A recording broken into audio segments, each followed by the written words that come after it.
Биылғы келіп жеткен үлкен мерекеміз тәуелсіздігіміздің 30 жылдығы баршамызға құтты болсын. Ел тәуелсіздігінің 30 жылдығының аясында көптеген игі шараларымыз, еріктілер және де Қазақстанның үлкен азаматтар, үлкен ұйымдар биылғы жылы үлкен шаралар өткізіп жатқаны баршамызға белгілі. Енді біздің мынау Ақтоғай жерінде тәуелсіздіктің 30 жылдығының аясында ерікті топтар ашылып, үлкен ауданның жастары, ауданның халқы осы биылғы мерекеге орай жалпы үлкен жұмыстар атқарып жатыр. Соның бірегейі ауданда аз қамтылған көп балалы, көмекке мұқтаж отбасыларға ерікті топ Жан жылуы қайырымдылық қорының аясында үлкен топ ашылған болатын.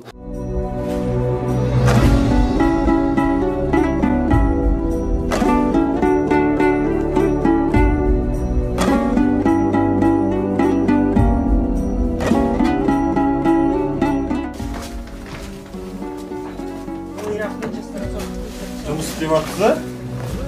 Осы топтың бастамасымен үлкен іс-шараларымыз өткізіліп, жаңағы көмекке мұқтаж отбасыларға азық-түлік, көмір және де сол ардагерлеріміздің мүгедек отбасыларға, мүгедек жандарға көмек қолын көрсеткен болатын. Осы ауданымызда рухани жаңғыру, жалпы еліміздің, жеріміздің азаматтары қолдау көрсетіп, әрі қарай ауданымыздың жастарының патриоттық сезімін ояту, жүректерінің мейірімділігін ояту, қайырымдылық дегеннің не екенін түсіндіру бойынша әрі қарай біз баршамыз жұмыла көтеріліп бірге жұмыс істейтін боламыз.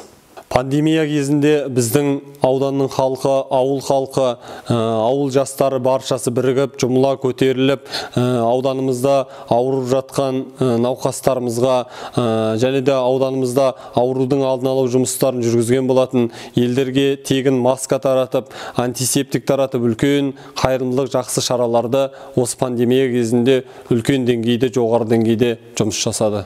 Ерікті азаматтарымыз бар. Осы азаматтарымыз жаңағы жоғарыда айтылған отбасыларға үлкен көмек қолын көрсетіп, әрі қарай жақсы жұмыстар жүргізетін болады. Әлі де жүргізе береміз, және де жүргізіп келеміз. Ел аман, жұрт тыныш болсын.